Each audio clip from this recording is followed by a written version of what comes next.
Hey everybody, this is Dempsey Brick. This is Ruaridh Mollica, Hi. our first special guest who's in the Hello. winner's circle. This is how to make it or make it in Hollywood. The one thing that I want to talk about today, which I will find a way to loop back, is winner's circle, which I believe I've talked to you about. Yes. But freeform. This is essentially like the point of these conversations with my friends is who I respect as artists is just to talk about process, to talk about what they've done, what they've learned, and hopefully someone's going to be able to pick up a little bit of wisdom, something that's like pertinent to them, especially for young actors, because like, and I'm sure you can identify with this, it's difficult to start. You're like, where do I start? No, it's terrifying. Yeah. And it's overwhelming. So it's over. So was that your experience of it? It was overwhelming? Yeah, a bit. I mean, I started by chance. Like. Do you want to tell that story a little bit? Yeah, sure. So got into acting when I was 12.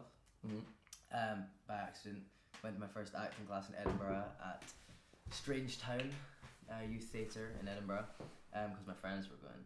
Right. And then there was a casting director there who asked if I could ride horses. Yeah. I said yes. Could you? The last time I was on one, the horse was called Tangerine, and I fell off. Right. So like I couldn't not ride horses. But what they say about falling off a horse, I didn't tell them. you get back on. Exactly. Right. You know, if you fall off a horse, you tell the get right casting back director up. you're a pro. Yeah, absolutely. So then I auditioned for this series called Case Histories, which was like a BBC thing, and got in that. Did acting for like 3 years after that when I was a kid, and then but at that point I didn't really know it was like a career. Right. It was all still like, haha, I'm in front of a camera. This is hilarious. I don't know what's going on. Learn my lines, blah. Yeah. And then I got terrified, got shit scared. When was that? That was 2016. How old were you? 50? So you started at what, about 12? Yeah. And then 15 you became nervous. Terrified. Because Yeah. I was like, oh, it feels like I'm picking my life. And you have to pick a career path. Oh, I see. Yeah. And like, I had supportive family, but no one really in the arts. Right. My dad used to be like paint photographer kind of guy. Right. And then I was like, oh, I need a stable career path. Right. And then picked computer science. Right. Studied that for 4 years, which meant I didn't really focus on acting. And even when I did, I never felt like I would have left my degree. Right. And then got Too Rough, which was the short film I did last year in January. Graduated in May. So you were auditioning. I was still auditioning, but just not like I wasn't open to the idea of pursuing acting. So I don't think I didn't welcome any opportunities or jobs. I think I don't know. However, the universe works. I don't think that was. I would love to talk about that. compatible. Yeah. Did you feel like you opened up before the short, or was that a catalyst to be like, oh, I can do this? That was a catalyst. That was a catalyst. Yeah, okay. for sure. Because I'd forgotten how much I loved this art. Yeah. You know, and that It like brought it back to you. Yeah, it reminded you of that feeling. That's absolutely. interesting. And then I finished it, and then finished my degree, and then just kept auditioning. And I think the idea that university was ending was like, But even then, I still didn't pursue it because I started applying to like masters in London for like cybersecurity stuff. Right. And I got in, and I was gonna go, and then I realised that masters would put me £17,000 in debt. Right. And probably not even benefit me that much. I should have actually just gone and got a computer science job instead of doing the masters thing. Right.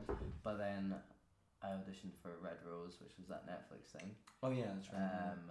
Got that, and then it was like the world just basically presented me like, make a fucking choice. Right. Stop fucking about. There was that moment. It was like a leap of faith kind of moment. Yeah. Was it? Yeah. I feel like people have that. It was like the universe was like, are you gonna carry on down this route, or are you actually gonna try this?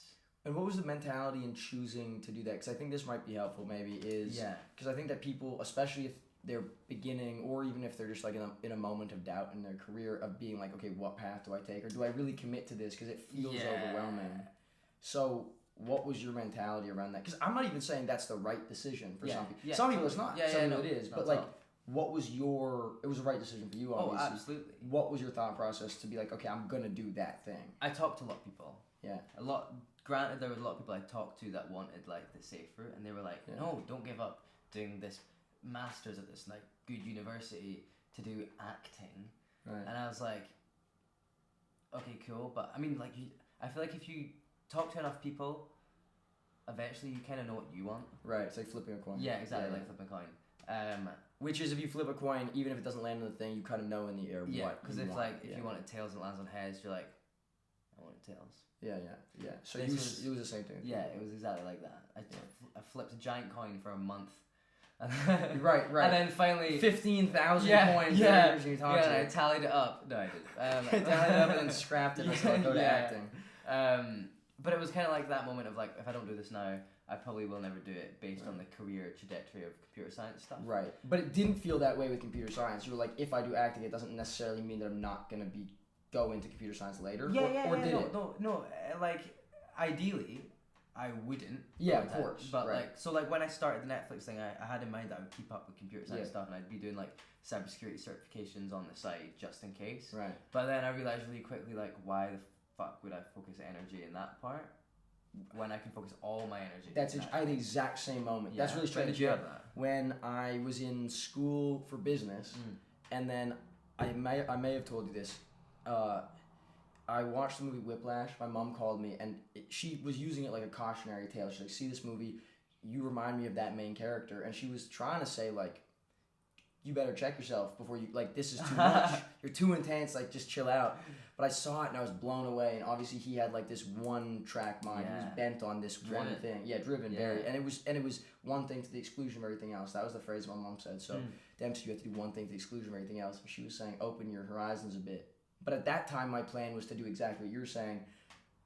Or actually, even less committed. I was going to go to Toronto and do school, but then start auditioning on the side. Yeah. What I decided was I saw the movie, and instead I was going to drop out of school and really do one thing to the exclusion of everything else, which is go to theater school in New York, go do that, commit myself. And that was a big moment. Was that terrifying? No. It was only terrifying because I felt like if I didn't get in, like at that point, maybe, and this is, maybe how people feel is like that, can I do this? Yeah. And so you're looking for affirmation of like, am I capable? Do I have it in me? Yeah. And I actually think that's a bit of a fallacy that I think the assumption you have to make is that you can do it. Yeah. Because everyone can do it if you dedicate yourself and find out like the inner workings of your mind. I feel like you can work your way into a creative state. Yeah. But at that point, I was thinking, oh, maybe I can. But maybe I can't. I think that's interesting because like I even feel like now, at this stage of our career, sometimes you do have those moments of like definitely less, but you sometimes have to like, can I do this? But like it's not necessarily like can I do this career because you're in the career, so you're doing it already. It's like how far can I go with it?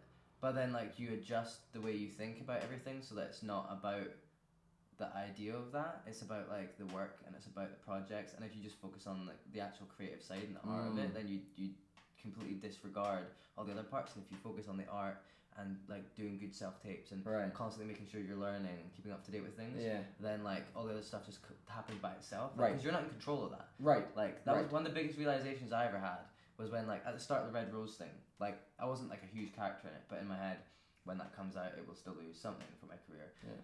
And I was like, I was thinking about all these like followers and this and that and all these things, and I was like, they're all out of your control. Right. All the stuff like celebrity, fame, followers, trajectory is a little bit in your control because based on the jobs you can choose, you can choose like what kind of actor you want to be. Yeah. But like everything else just happens if you're focused and you actually just do the work. It's funny, I had a similar moment as well. Like a similar, like a mantra that came into my head in theater school actually was that it's the art is first. No matter what, if you focus on that, because that's the other thing, you're right, you absolutely can't control like the external manifestations of success in your life. You have no control over that. And it's weird, and I actually want to know how you orient yourself around goals.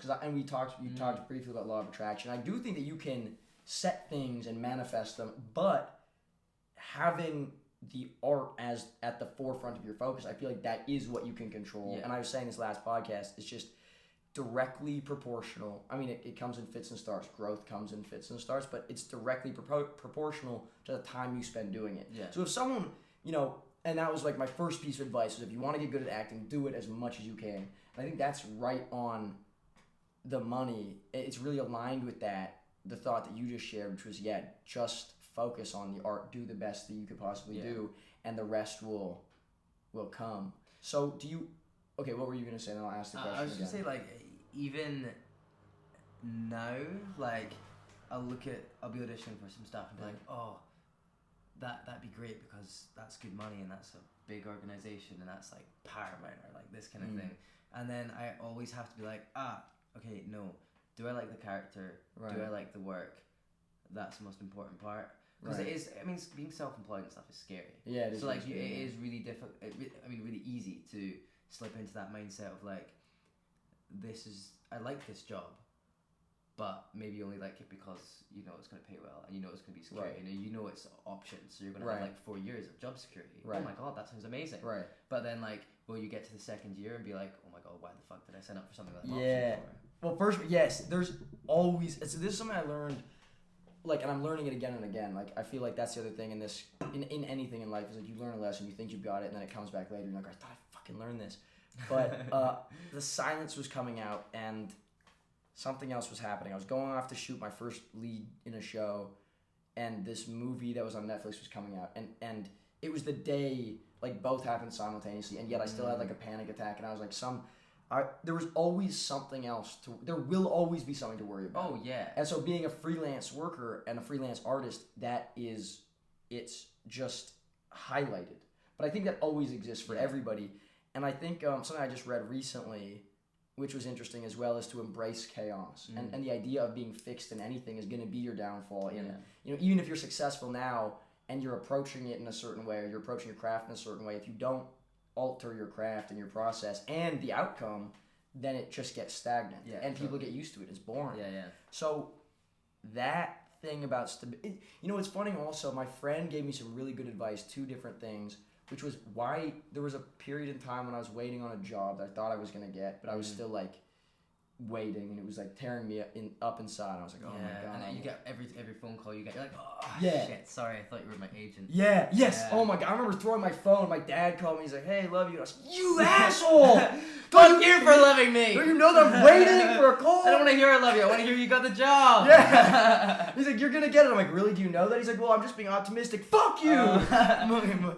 But so my friend was like, why do you want this? And he's like, do you want the money? That's okay. Like, that's okay. Yeah, it is okay. Be honest. It's with the world we live in. Yeah. And that's nice. You make some money, whatever. I do think you have to weigh security against growth, like we were just saying, which is like, do you want something and sometimes you'll want to book something. I've experienced this just for the kick of book, and like, oh, I feel good. Oh, because that feels fucking good. Yeah, but it's kind of an ego kick. It is. Which is lovely. Yeah. But if you just want something to feel validated, which I was doing, I was like, I probably would have taken jobs that I wasn't super thrilled about if I had booked it at that point in time, just to have booked something, and then something else came later. I'm working. Yeah, exactly. Yeah. But do you want And that's when, if you're working by yourself, like the movie we're making, it's like if you can employ yourself, you're still working. Oh, totally. As long as you can set your mentality and I right. think that's like such a fucked up thing that we only see working as like paid opportunities given to you by other people. Someone else. Yeah. 50 Cent. I've been listening to this book, The 50th Law. Good segue. Yeah. No, I know. Yeah.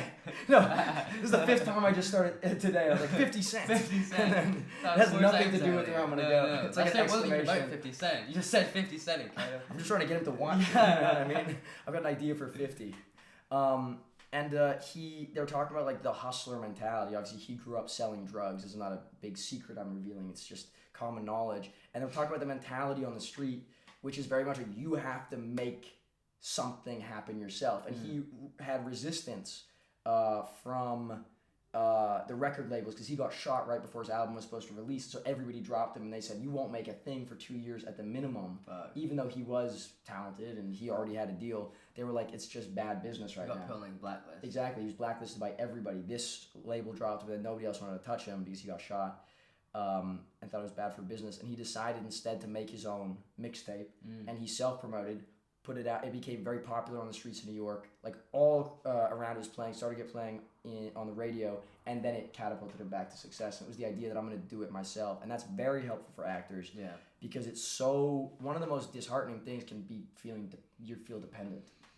Yeah. You know, and so that thing that we're talking about now, which is to not feel like you're beholden to like someone giving you a job. Also, really especially when it's like when you get given a job, or even when you're auditioning for a job, the people who make that decision, even if the director and the casting director love you, there's so many other people involved. Like it's never black and white. And like there's a certain point where it's like my friend told me, Harry Cappy, actor as well. Yeah. He was saying it's like when you're in like chemistry reads and you're in like the final 5. it's no longer about talent. Right. Do you know what I mean? Right. Like, obviously, if you get all people, sure, but it's like, a lot of the time it will be like, okay, all the people with money, all the execs are like, out of these people, who is most reliable? Yeah. Who can we sell the most? Yeah. And etc.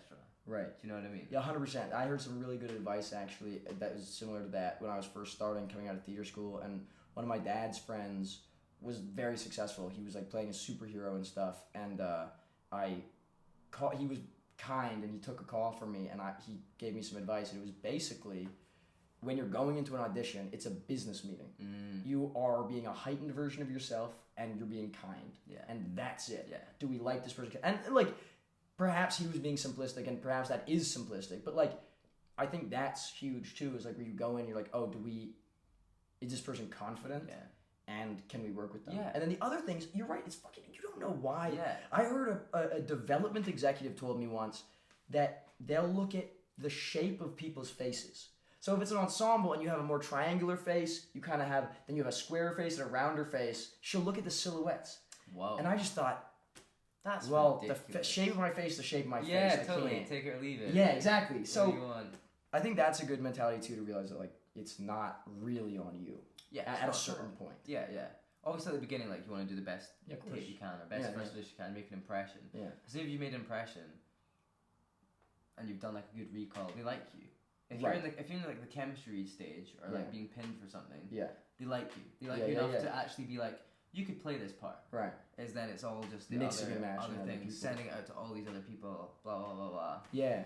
And the other thing too is like, especially at the beginning, I had a really frustrating period in time that my agents had to like realign me, which was great actually. He gave me good advice, but it was very frustrating. Certain things weren't falling my way, and he was like, said a bunch of things that were really helpful. One was, don't be frustrated. Be excited keep your energy in a place of excitement about not just some little thing that will stimulate your ego and tell you that, or stroke your ego, tell you that you've booked something, but huge things, like the great ones that you're excited about. Focus on that. And first of all, that reminds me a bit of our conversation earlier. We were about to foray the law of attraction, so that I think is important. You know, that's a personal belief. But then also, he's like, have the confidence that you're doing great work. And then 3, it's a business. And at that point, I had I had booked things and had worked on things, and that was great. But it wasn't something, nobody would know me for any of the things I did. And he's like, the fact is you're gonna book something that people will see, and then when that happens, the conversation changes. Yeah. And so for a lot of people, for basically all of us at different like levels and echelons, you come up against financial walls, like walls of perception and preconceptions, and then you just have to break through that somehow. 50 Cent did it. Yeah. 50 Cent. Yeah. 50 Cent. 50 Cent. But so how do you keep your mind in a positive place? Like, how do you approach life and work? Do you have like a thing you do? Do you journal? Do you believe in law of attraction? Like hobbies. Yeah. Hobbies help a lot. I do believe in law of attraction. Yeah. Absolutely. Yeah. I think it's important to think like, when you're taping, that you've got that job, that you are that character. But then as soon as I finish taping and I send them, forget about them. How do you let it? Do you have a process for that, or you just do it? It's like talking to yourself and just being like, I did my best in that tape. I'm setting that off. Yeah. It's out of my hands. Right. And as soon as it's out of your hands and out of your control, then like there's no point in wasting your time worrying. Right. Because then it'll affect your day-to-day life. It'll affect other tapes. It'll affect like your like excitement about the industry, because you're sitting there waiting. And like, I've done it. Even now, there's a few things that I'll tape for, or get to chemistry read stage, and I'm like sitting there for like weeks, like waiting for that call. I just want to know something. Yeah. Even if it's a no, I don't care if it's a no at this point. I just want to know. What is that feeling like when you're waiting? Oh, it's like you're swithering, and then you go from like, oh, maybe I've got it, but then it slowly chips away, and it's like, I've probably not got it. But then the longer you wait, it's like, well, why would it be taking this long? They weren't interested at all. If they hated me, they would have said really quickly. Right away, yeah. Like, they let you go. And it's just this like spiral of like, I just want to know. Yeah, funny spiral. That's funny you said it, because that was the reason I asked, is because I had an experience like that 2 years ago when I was waiting for two projects that were big, and I had got good responses, so I felt like the offer was coming, but it was coming to the end of the year, so I was waiting, and I was like, I'm probably not going to hear back before the end of the year, and then we got to take Christmas break, and then you're waiting 2 more weeks. And right, it was. And I realized a couple of things that were really helpful. So the reason I say spiral is because every time I would swipe my email, I'd see that little spiral.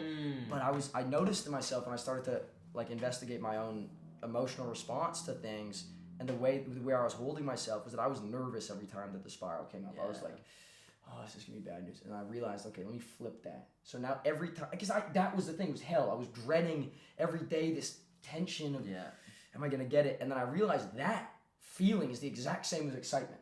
And I'm alive. Every time I get to swipe and I see that little thing and I have uncertainty, I'm like, my fingers start to tingle. I'm alive, and that was big. And then I also started to talk about the project. I was superstitious, and I wasn't. My friend said that's a fear tactic. Your subconscious thinks you're gonna fail, and you're trying to mitigate the. Because I also had that with like, I wouldn't want to tell people about the project because then if I don't get it, I feel like it'd be embarrassing. Right. Because I've told other people about it and they're excited for me, especially people who like maybe aren't in the industry. They get so hyped. Over the idea that's like there was a project I auditioned for like a few months ago. And then got to like the final stage, and then didn't get that part, but think I've maybe got a different part in it. But it's like I'm still scared to talk about it because even though I've been told that, it's like things you're change, waiting for the contract. Exactly. Because as soon as it's writing, then you can breathe. Right. But then it's like the table read. I remember on Willow, it was very much that experience of am I going to get this or not, and it was nerve wracking. And then okay, you got it, great. Now you're going to the table read, and all of a sudden people start telling the horror stories about, oh, my friend was just on the show last month and everybody got fired after the table read. And then you're like, okay. And then you start shooting episode 1, but you're like, I can still be recast. And then you get through the first block, and then you're like, okay, I can shoot this year, but then let's see about season 2. There's always uncertainty. But it's also like, once you've like shot enough, you're like, you can't recast. Can't get rid of me now. Exactly. But it's funny because you always have that you could be nervous about something. And so then, by me not talking about it, I was indulging, because it was Willow and another project, and I was indulging in that fearful part of my brain. And he was saying, just embrace the other side. And he's like, there's two wolves. One is fear, one is love. And just feed the love. Feed that one. I think sorry. And basically it's that and so it's that holding yourself in a place of excitement, and like it already happened. Like you said, it already.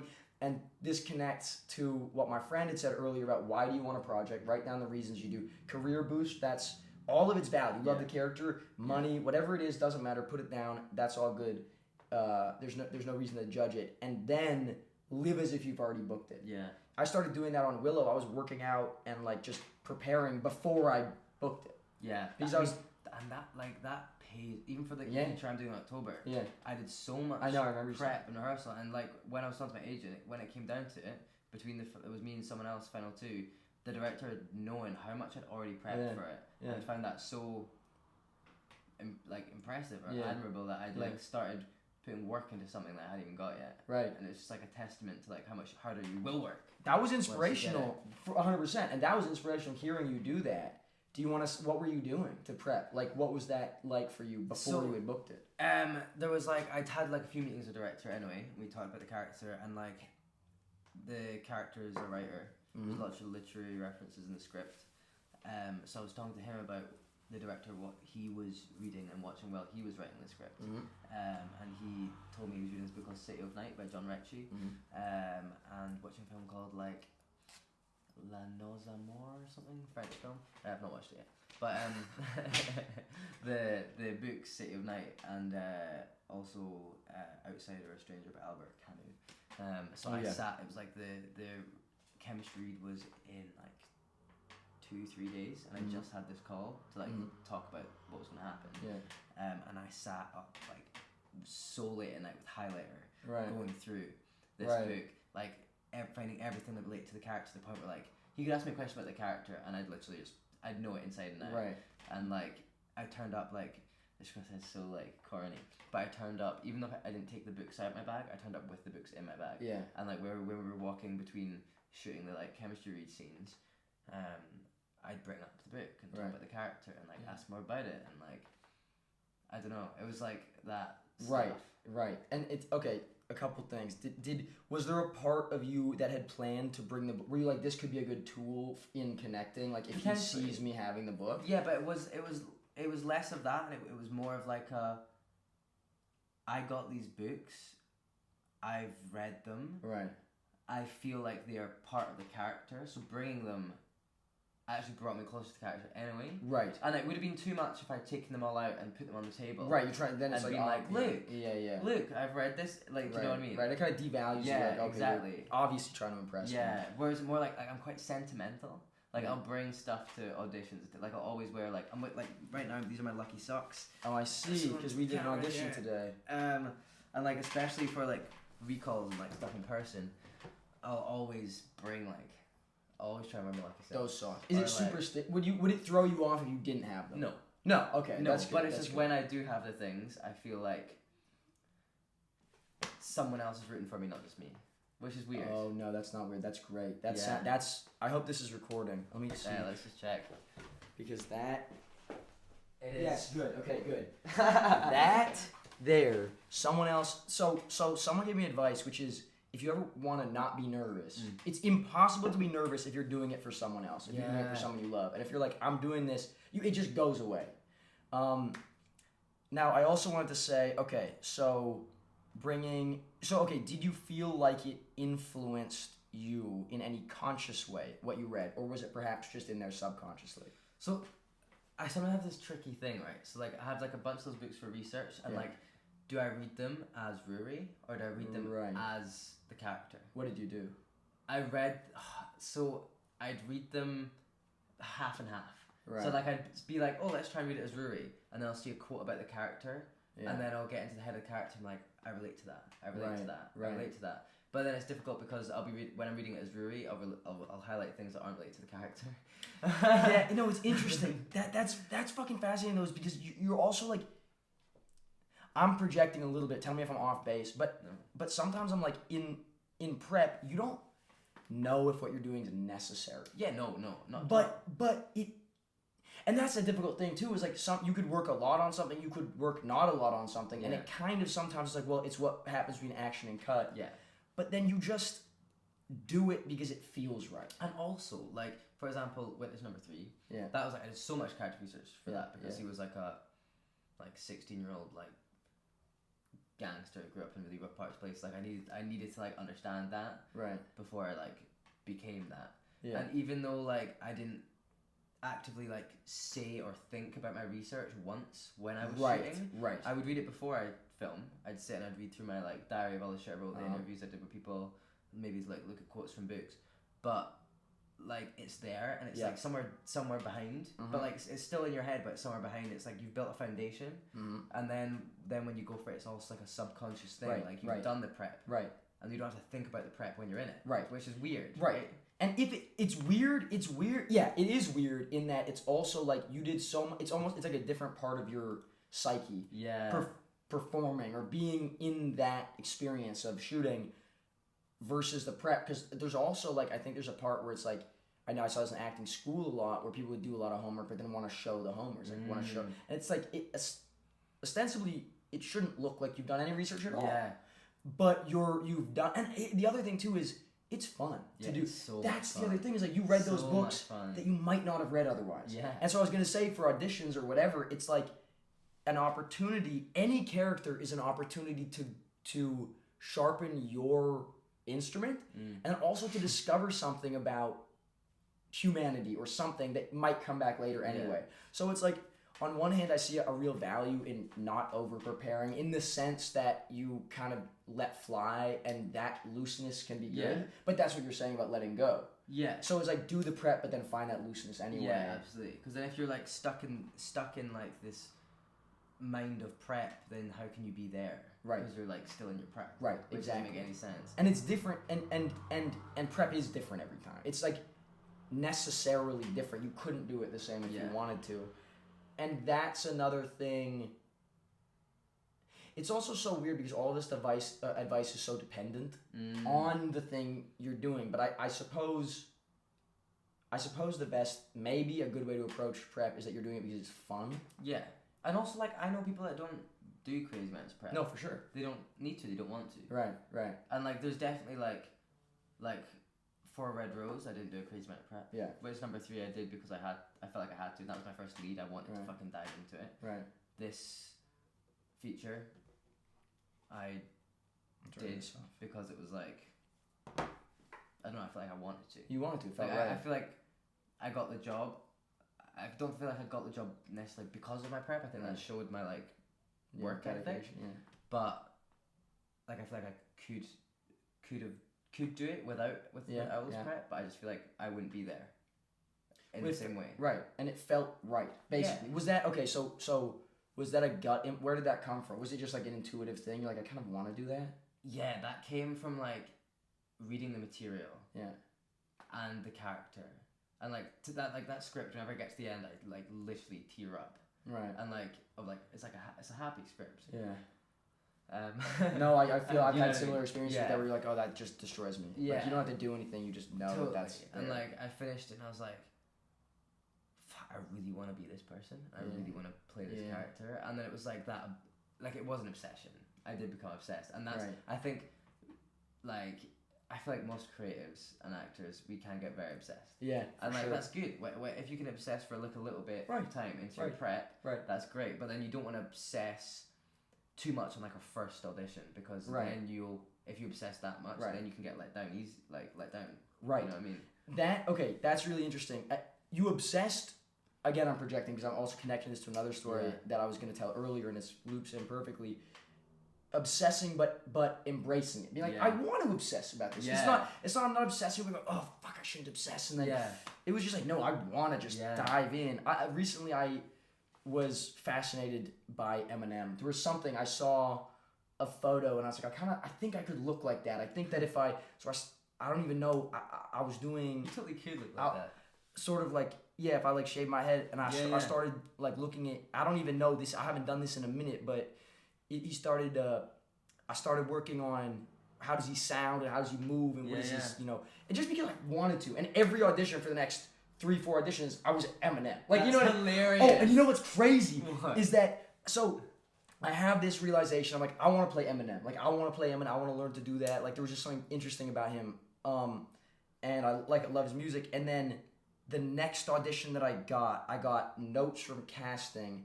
It was a recall. Being like, okay, we want to tape it again, do it this way, do it that way. Here's 2 notes. The first note is we want this to feel like Eminem.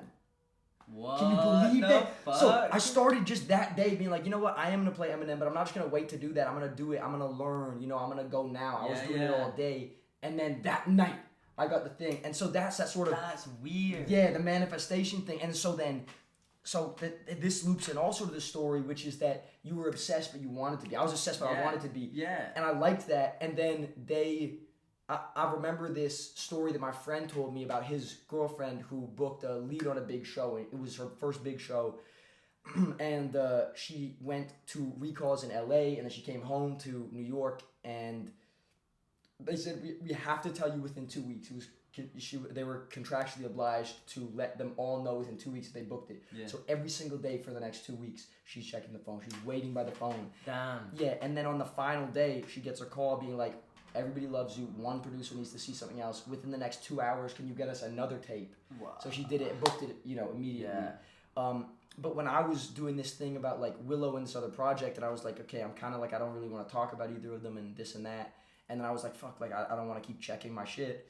Then I was asking him about that. I'm like, how do you guys push it out of your head and not think about it? He's like, no, we thought about it every day. We were excited. She had it. We were waiting by the phone, but we wanted to be. And so it's like taking obsession, but doing it in a positive, fun way. I was thinking about what you were saying about the nervousness.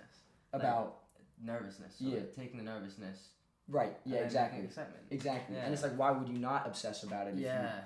If you like, why not? As long as it's not like And the other thing that was really helpful that period of time also was I was living in Toronto and it was locked down and the States was open, and I had like lived in LA before, and I was like, you know what, I'm booking my tickets, because part of the reason when I started journaling, I was like, part of the reason I feel nervous about this is because if I book this, I feel like I get to live my life again, and if I don't, I'm stuck in lockdown in Toronto. And so I booked a ticket to LA, and I said, no matter what I do, I'm gonna go back and live my life. I think that's also the biggest thing is like in between, like obviously acting and our creativity and art is so consuming, because like the line between art and life is obviously very blurred. Yeah. And like even when you're not acting, like people watching and all that kind of stuff is like such a big part of our career, watching stuff, whatever. But it is being able to be like, do your tape, do your audition, or like work really hard on like something for a little bit, but then also being able to come back to like the rest of your life and your friends and your family and like your hobbies and your passions, and then like focusing your energy on those and not like then you don't need to worry about the other stuff because you've got your other life, and that like working on your life outside of acting and making sure that fulfills you too is so important, because then like let's say like I don't get a job for the next 2 years or something. Yes, that would suck, but if I'm like fulfilled in the other parts of my life and I'm pursuing my art in my personal time as well, like you said, we had talked about that, making work. 50 Cent. Yeah, 50 Cent. Yeah. Like, I think I'm gonna call this one 50 Cent. Yeah, you totally should. Start it with like a 50 Cent song. Little song. Take you to the candy shop. So, but you were saying, so you have this thing that you're fulfilled by outside of acting. Yeah, so like when I finish a tape, I'll submit it. As soon as I see it submitted, I just carry on what I was. And you have something else. I'll sit and I'll read, or I'll meet a friend, or I'll watch like something on Netflix, like I'm binging Schitt's Creek. It's like I'll submit a tape and I'll binge Schitt's Creek, and like it's just also one thing I want to go back to. Yeah, and I do want to ask you about that after. Yeah, but I'll try to put it in there. Was like when we were talking about taping and like how many other people are involved. A lot of the time, sometimes I won't even think about taping to like get the job. Obviously that's the goal, but it's like taping, doing your best performance, and then knowing that like that casting director's going to see it, right? And like I think that's almost enough to sometimes tape. Like there's been times my agents will send something to me and they'll be like, look, we know you're not perfect for this character, it doesn't necessarily fit like who you are, but this person's casting and it's this production and it's this writer and they're all really great, just submit so they can see you. You want to be seen, because like the amount of people, casting directors I've met who like you tape for it, they liked your tape, whatever, and they remember who you are. Right. And like to the point where like there's certain offices of casting directors in London that like I know have like got my back. Right. Who will always send a tape my way and always be like, we want to see you for this, just because they're like they've supported you in one thing before, or they believe in you. Like people believe in you. Even if you don't know, even if you've never met them in real life. There's people out there who believe in you. Yeah, that's good to remember as well. Which is mad. And sometimes those experiences can be the most perfect. I remember an experience in Toronto at the very beginning where someone gave me a compliment that was very nice, and I kept that with me as well. It's the same thing we were talking about with the film that we're making and giving it to big actors. In fact, I feel it'll feel too self-aggrandizing to say. Plus, it's like, one of those gems. But it was like, but it's this very similar phenomenon to us now submitting the movie to these big actors for these small parts. It's like, no, you never know. It's long-term thinking. Yeah. It's like whether this is right or not, you have to have faith, and I think faith is a huge thing that we have to develop. It's just like because we don't control it, and we're so aware of the fact that we don't control the direction of our career at first until you can start picking and choosing, and even then you don't know what's going to be successful. But do the thing you hoped it did, but developing faith, and then so it's long-term thinking. And I also wanted to ask you something you just were talking about a couple minutes ago. About people watching. Yeah. And a question I want to ask everybody that I ever talk to in this setting is like, how do you work on acting? Because one of the context for the question is that it seems like one of the great issues that most actors can identify with is feeling codependent, as it like opposed to like a ballerina who can like be on the bar all day. I think for us often we're like, I want to work on it, but how do you do it? Yeah. So how do you do that? Like, is it like what do you do? Honestly, like, I know I talk about reading a lot. Yeah. But I fucking love books. And like especially like novels. Yeah. Because like every novel I read, you get like insight into someone else's world, and especially like being narrated like first person, second person, third person, whatever. Like you get to look through. Same with like getting a role, whatever. Like you get to look through the world and through someone else's eyes for a little bit. And like in novels, that's great because it's like set. Like you can read something that was written in like the fucking 1800s. Do you know what I mean? Right. And like modern stuff, and like that gives you such perspective. And then also like auditions.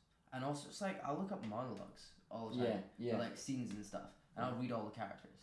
Right. Oh yeah, Like, and you'll just I'll do just it. walk around reading all the characters, like especially Good Will Hunting. I know you've done Good Will Yeah, Hunting. yeah, And Good stuff. Hunting, of course, yeah. Like there was a time I looked up the script and I just read the whole script, walking around doing all the. Oh yeah, yeah. Yeah. And you have to kind of, right? Because like it kind of feels like that's the outlet. It's like your creative energy, as long as, and that's why Hobbies is good too, because anything that keeps your creative energy flowing, I feel like then it's also like your existential force. You're just like feeling stagnant. If I do that, and then if I write or act or sing or anything creative, then I feel alive again. Yeah, absolutely. And I think that's really important. So you read a lot. That's really helpful. Yeah.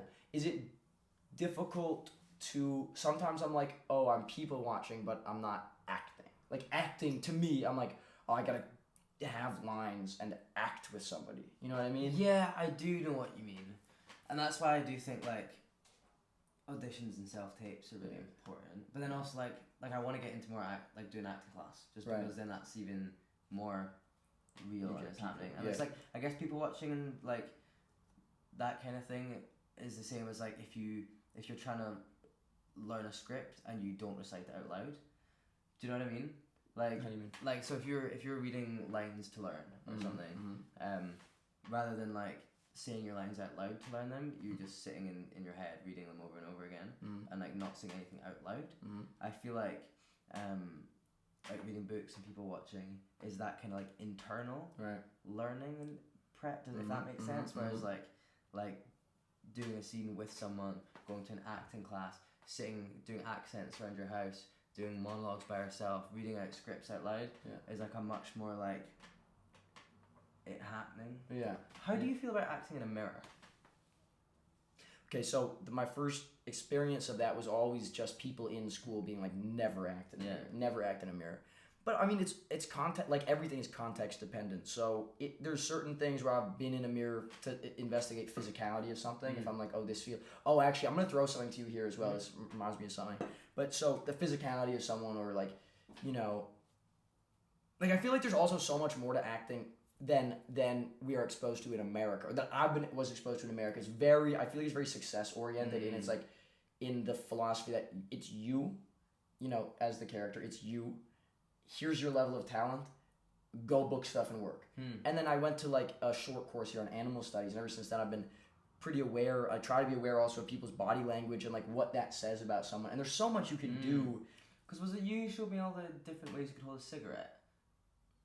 Yeah, I think we were just messing. Was it just like a joke, kind of? No. There's like this it's like shots of someone's hand holding different cigarettes, and they've all different names, and they're sometimes used in film. No, I haven't seen describe like someone's personality and like based on their cigarettes. Like there's like the business. Do we have a cigarette? Something and it's over there. Let's grab it. That's interesting.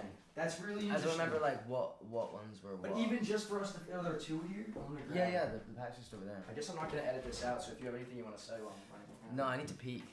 I suppose I will edit this out. Yes, I'm gonna pee. Okay. What was I gonna talk about? Yeah, I'm gonna keep talking. What was I gonna ask you, Rory? I was gonna say. What was I gonna talk about? We're talking about cigarettes now, physicality, body language, mirror. I'll figure it out when he gets back. Something else, anything, any advice, does anything pop into mind? I had an experience recently. I think something I wanted to say, but I don't know why, and I haven't found it. There was no proper time. It would have been a complete non sequitur. Was your idiosyncrasies, generally the things that someone is embarrassed of or thinks are not right, are the things that make them unique as an artist with something individual to say. So I feel like people often have an idea of either a character or what an actor is. Like often I feel like people think actors are loud and not shy, and so someone who's shy, I mean, like obviously if you get up and you're nervous, there's psychological things that you might need to work through and that you can, but to get to know yourself and accept your own natural inclinations, and to not assume you have to be a certain way. And De Niro, very shy, just good example of someone who flies in the face of the archetype or the stereotype anyway.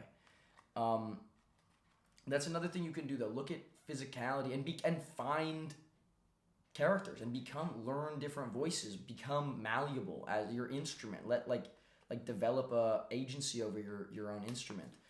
So there's a little advice. I remember the thing I was going to ask you. And by the way, this is for the video viewers. We're going to play with cigarettes in different ways and just see how it makes you feel. I heard Shia LaBeouf and Kristen Stewart talking about this. Was this on their Actors on Acting? Yeah, that was so good. So interesting. And they talk especially their personalities. So he's very forward and sort of, but then he's also restrained. She's very just like this. It was really interesting, and the way they like approached life and their craft, but they also both got each other. Exactly, I feel like they really clicked. Yeah. And one of the things they clicked on was hands. They talk about hands, and I remember I had heard him talk about that before, and he talked about hands, and I was like, what does that mean? But now I'm walking down the street, and even the direction of someone's hands, if they're facing in, it means this. Like, not means this, it just feels this way if you do it. There's a great Instagram page called, it's like Hands of New York or Hands of the Subway. Oh, that's really interesting. Instagram. And it's this photographer. I'll link to that. He goes on the subway in, I think it's New York, and takes photos of people's hands and videos.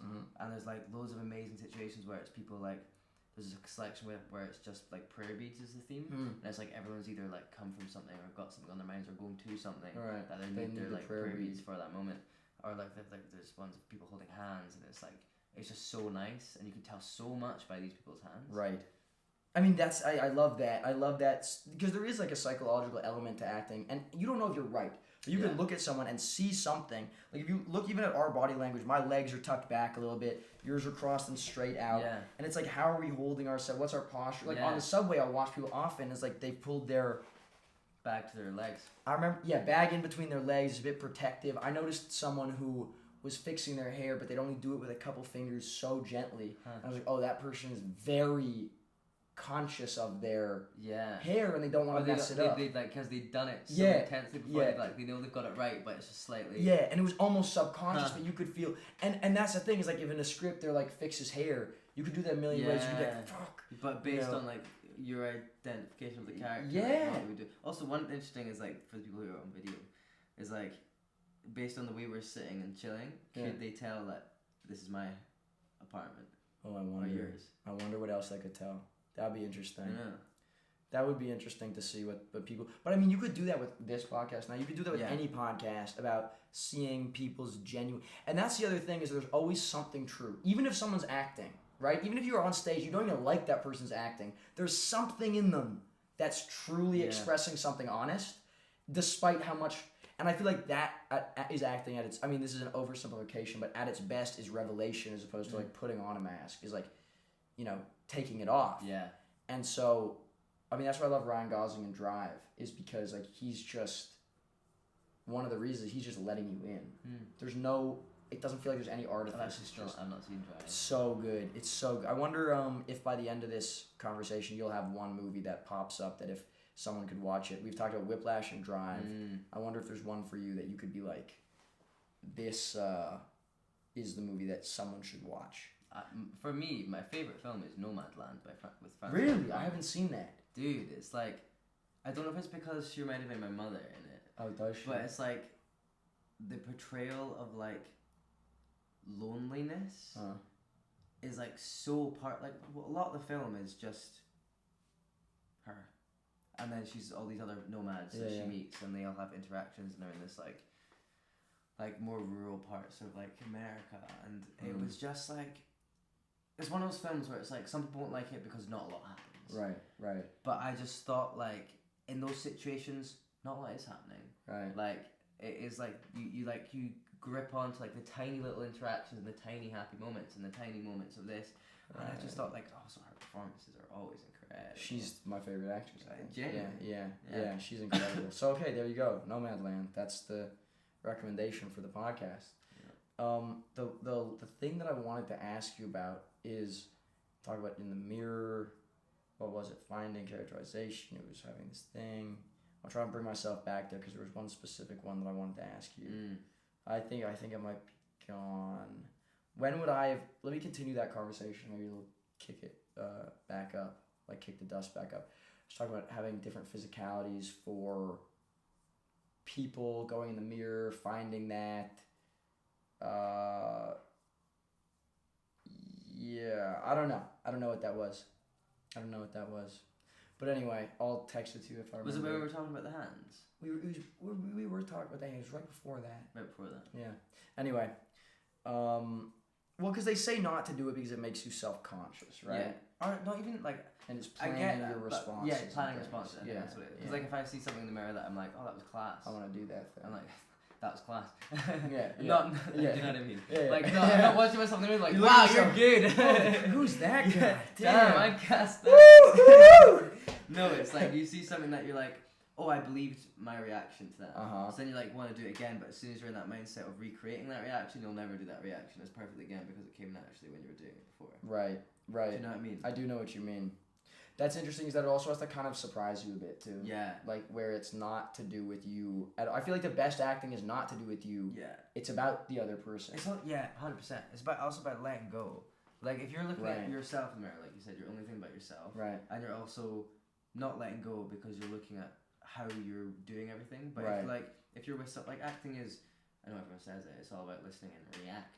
Acting is reacting. Yeah. But it's true. Like, but it is reacting. It's true. Yeah. And like one of the biggest things that I did on Witness number 3, which for some reason I'd never done before, it sounds really stupid, but it was like, rather than just saying my lines how I think they should be said, it was like, look at that person and then make them feel based on what I say, what you want them to feel. Yeah. Because and then it completely changed. Like I'd be like saying something to someone, being like, I want you to feel this, and then they pick up on me that because I'm trying to make them feel something, trying to give them like a through the line like an energy something, like a something, and then they feel that and they bounce off that, and then like you're suddenly in this bit of like both making each other feel things that you have no control over. The flow. That's the flow. That's the playful thing between people is when you don't know which way it can go. Yeah. That's really cool.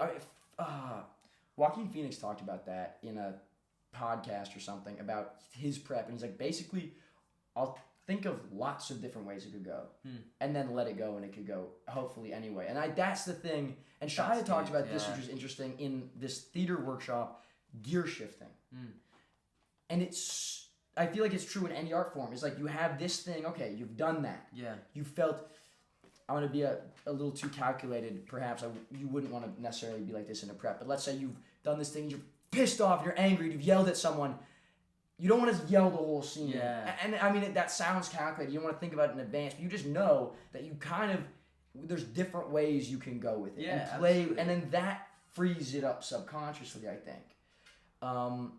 But yeah, I mean, I'm still I'm racking my brain about that mirror thing, but I don't know why. 50 Cent? Yeah, it definitely had to do with 50 Cent. I had an experience recently where I was on set, and if you're in a scene and you feel quite connected to it, and it's an intense scene, and you can feel what you hope you would feel. Yeah.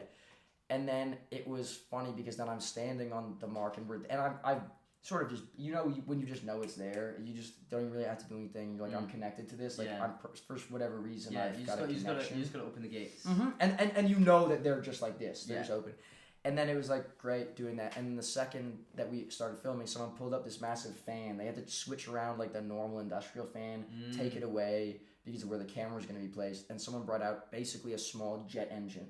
And it was blowing this air in my face from behind the camera, and I can't even see the other actor. And there was a couple times where I fell off my mark and had to like fight my way back on. Jesus Christ. Yeah, and then so I finally was like, look, I can't focus with this fan. They were accommodating, but then it was very much find your way back into that thing. And the reason I bring this up is because it was a profound moment recently of personal.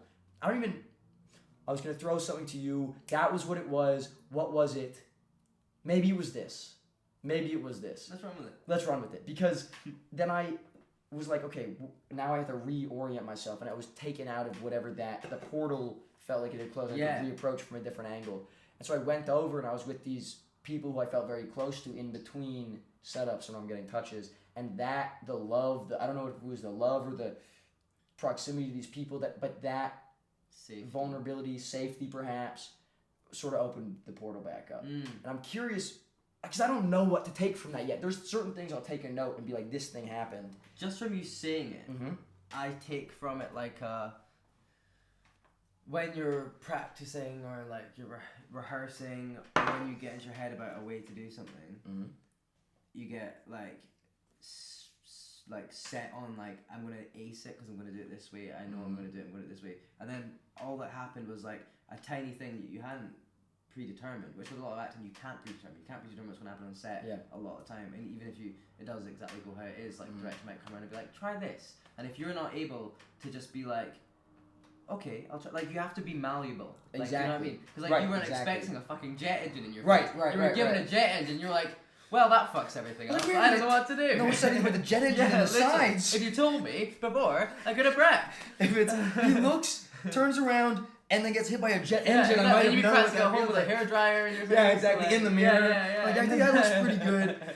I was actually watching a TikTok the other day. My friend was showing me TikTok. Actually, it was hilarious. And I was watching something, but what I noticed, and is obviously this is the structure of TikTok, is the person was shooting it by themselves, and it was like a good-looking person. It was like, oh, the camera likes this person, but what it felt like was this person was manipulating their own face, as opposed to it being like a natural byproduct. And that's the thing with the mirror, where you don't get, it's not a natural byproduct of something else happening.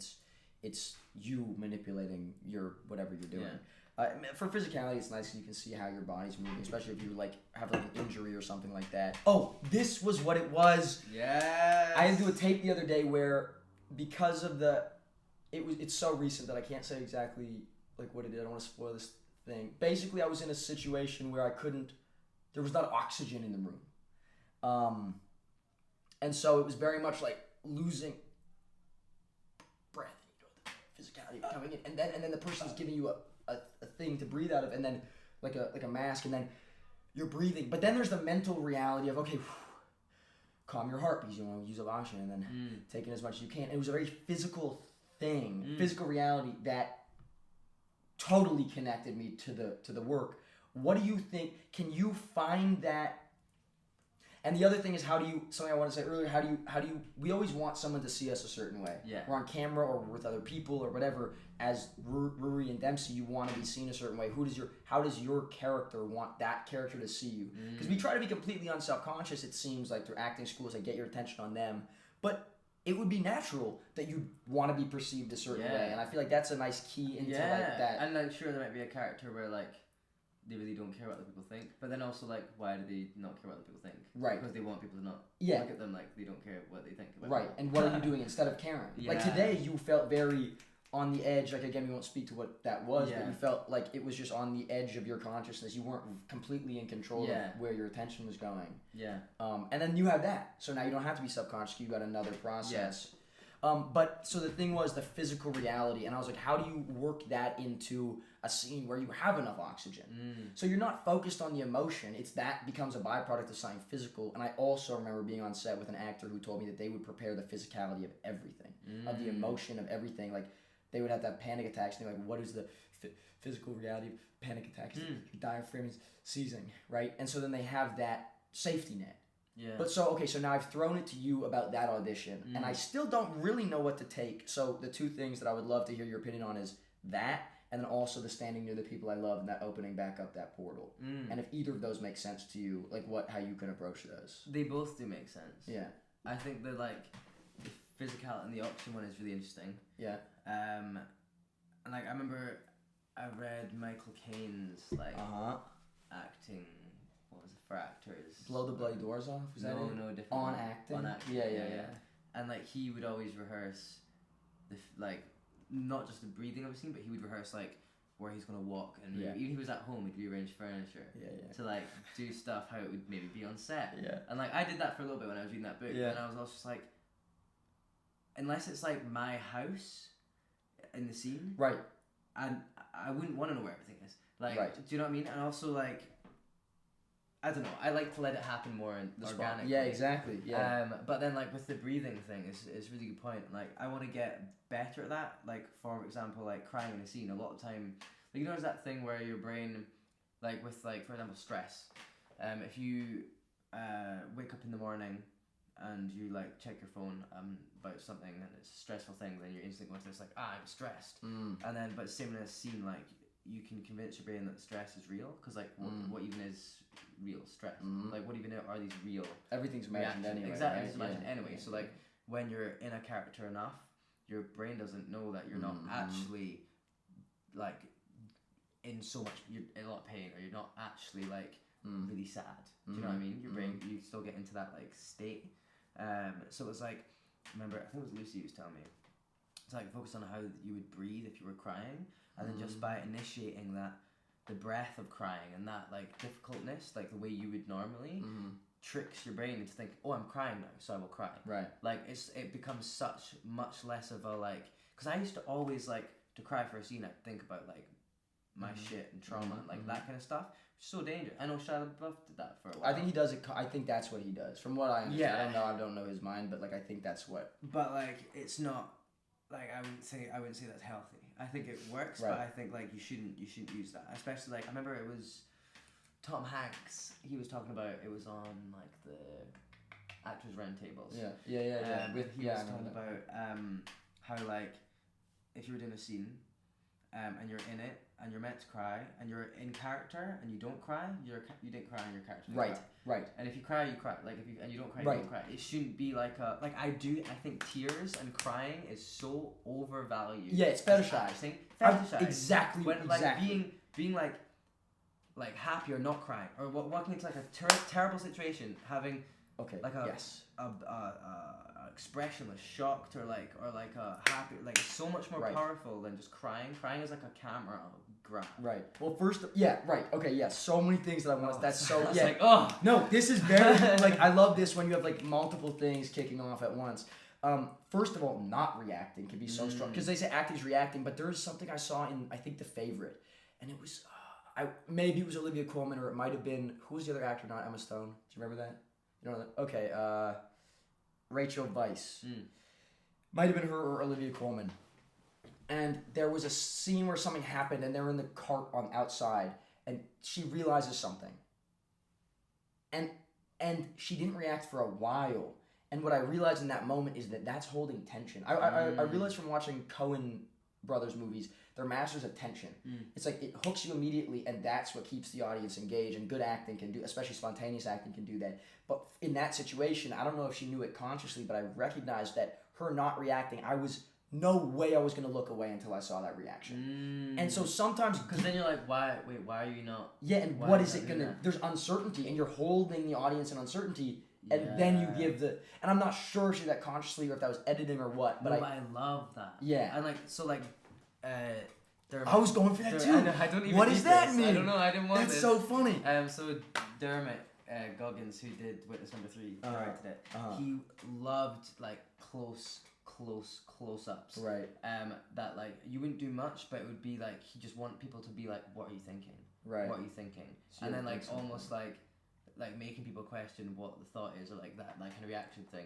Waiting when the reaction, like what's this reaction? What are they thinking? What are they going to do next? Right. And it keeps the audience. They're like they're trying to read someone. Right. Whereas if you give everyone everything all at once, then it's like, oh. Right, and they know what it is. Yeah.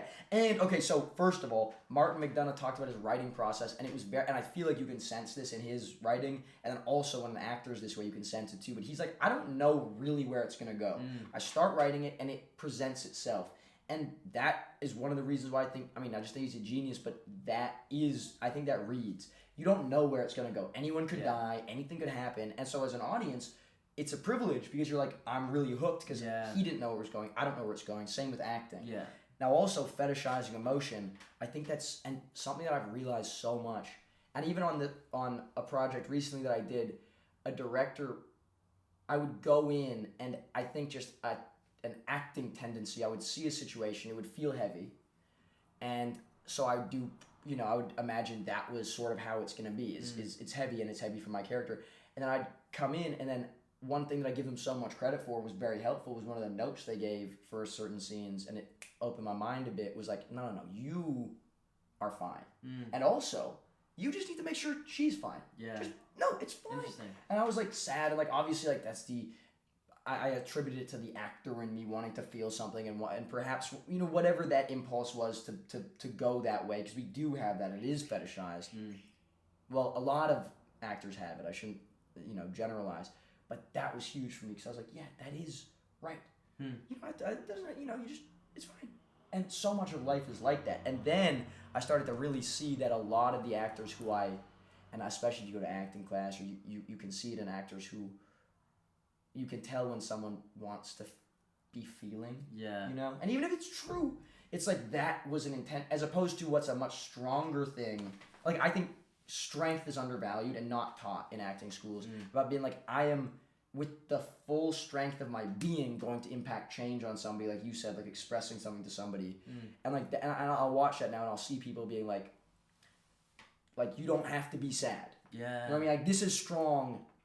Go as with all of your strength to get what you want, and oftentimes it's not gonna be sad in the same way that people shoot for. Yeah.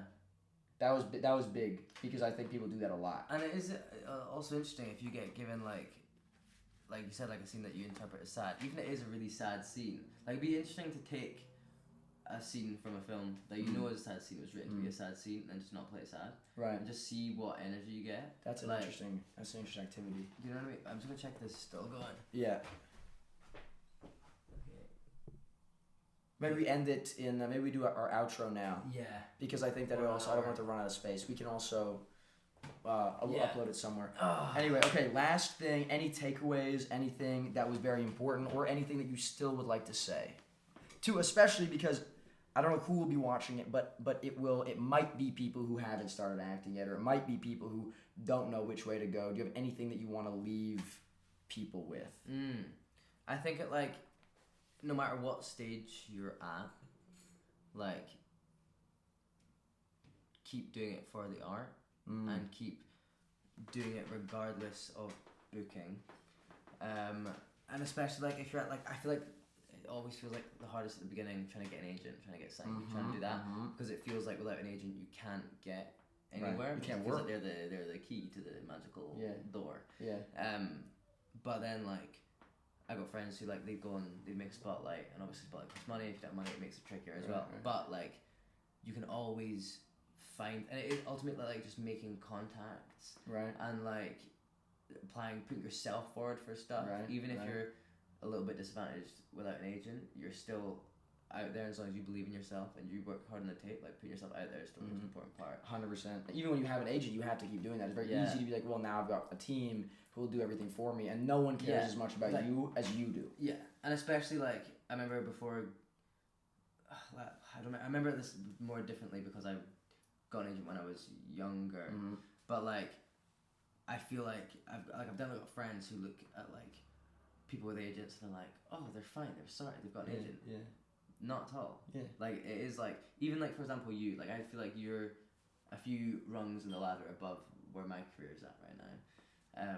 Just in terms of time that we maybe. I mean, but and it's like, it's always actually really eye-opening because it's not like we all think the exact same thing. We're like, oh, but look at them, what if I'm there? Of course. But like, I'm like, oh, what if I'm here? Right. And then you're talking to people who are there and they're like, what if I'm here? Like, you're always just do. So it is just important to like be where you are and maximize right now. Right. Like, don't worry about, like, obviously make long-term goals, right, but don't worry about like what you've not done. Don't worry about what you're like, what you might have fucked up like a few weeks ago if you messed up that tape or something like that. Yeah. Like, you've got right now. Yeah. Focus on right now. And you'll just grow with that. For 100%. And also, something that I remember just now from you saying that is just don't compare. Yeah. Oh and that God, nobody's the biggest one. Yeah, because and you could do it in both ways. You could compare to someone where you're like, oh, but they don't have this as well off as I have this thing. But then if you're doing that and you're stroking your own ego, it's a double-edged sword because you know that then you're going to be cut down when you see somebody else, and it's just better to be on. I feel like if you have the integrity of being able to create by yourself, like 50 Cent. Yeah. I'm gonna make this shit by myself. Like I'm gonna make this movie. I'm gonna shoot a short film on an iPhone. I'm gonna do my monologues. Yeah. I don't need anybody else. There's real power in that, and not a lot of actors are independent. And so if you can do that, that's really helpful. And the last thing I'll say, which I forgot to tie back earlier, which was the winner's circle, and this goes back to law of attraction and everything. And this actually, the comparing, is this idea of a group of people who are in your winner's circle. For reason my winner's circle, I would imagine I'm in yours, and we all have different people in Neve, and everybody, we've got this collective, and when one of you wins, everybody else is brought up. And that's very much the way it works. Yeah. And the reason why you don't really have to be competitive amongst your friends is because it's just, you don't even have to be calculated about it. It's not Machiavellian. It's just when your friends have opportunities, that affects you. Because you just get opportunities as well. And it's like that's support. Like it's support. There's something so nice about, like, if you can find happiness in other people succeeding, right? Then like if you're not succeeding right there, or like you're not booking a job right there, if your happiness is derived as well from,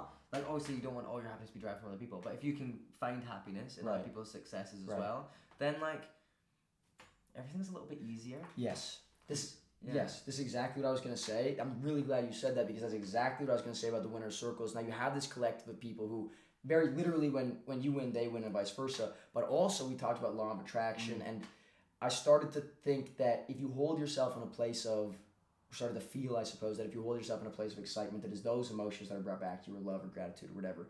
And it just makes sense. A bit of a trick is that, and this is to me the answer to jealousy, is if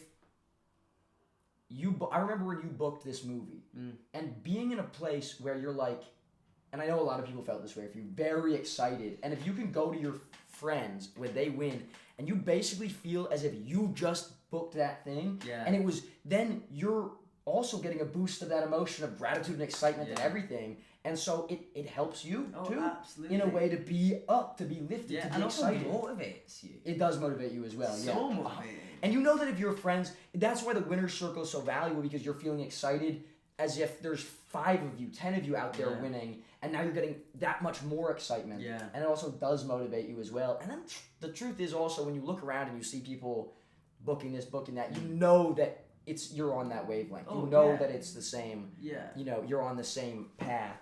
And so that's the winner's circle, and that's why I wanted to explain that, is that the more people you bring in and you know, I'm sure there will be people who you encounter who don't necessarily have your best interest in mind. Yeah. You don't have to hate them. You just say, you're not in my winner's circle. I'm not, you know what I mean? That's just, you're not part of my life. That's fine. But to have the group that's the winner's circle, and you create together and you celebrate together. Yeah. And also that's so important, because then you have people who are celebrating your wins, because sometimes it can be lonely if you win something, you get a role, whatever, and then you feel like everyone else is salty. Then you're like, I can't even celebrate this. But a little law of attraction hack was that winner's circle, and I think it just makes things better. It is that just like takes back to like love, and it's all just like love for each other, love for the art, and if you've got all of that kind of working perfectly, then like the ups are great and the downs are great. Right. Lead from love. Yeah, exactly. Art first. I feel like for us, this 50 Cent, art first. And I thought I had a title in there, something about the cure to jealousy or something like that. Oh yeah. Anyway, thank you, bro. Hey, thank Appreciate you. it, man. You know, you're my first guest on this podcast, and I'm honored. I mean, this is gonna be. I'll put this up as soon as possible. This is Ruaridh Mollica. Thank you for being with us. Member of the Winner's Circle. Thank you for having me. Like all you guys. Don't forget that circle. Don't forget the circle. It's a Dempsey brick. Make it or make it in Hollywood.